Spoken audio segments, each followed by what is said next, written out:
xibaar yu wér te wóor ca tàng ba abonnez-vous pour ngeen di mën di jot suñuy vidéo.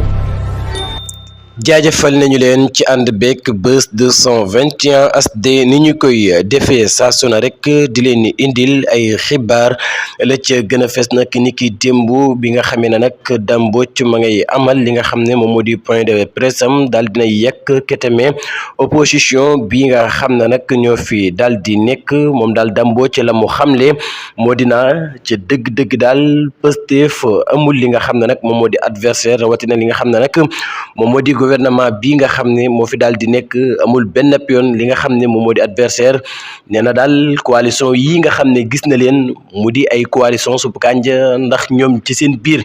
mënuñu ànd benn yoon te am mbooloo daal amuñu ko te moo ko wax nag ne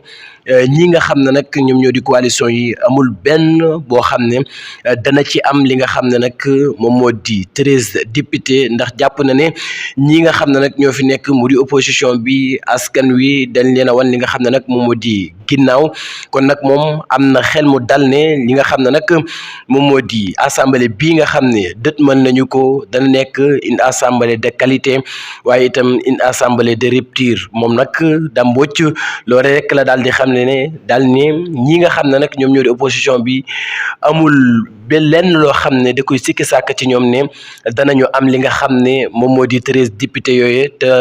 loole nag fu wóor la ko daal di teg ndax xam na ne ñi nga xam ne ñoo fi daal di nekk wan nañu leen ginnaaw amuñu li nga xam ne nag moom moo di mbooloo te fu ñu taxaw tamit ci campagne bi lu mat 100 personnes di leen daal di tiim loolee waral nag mu am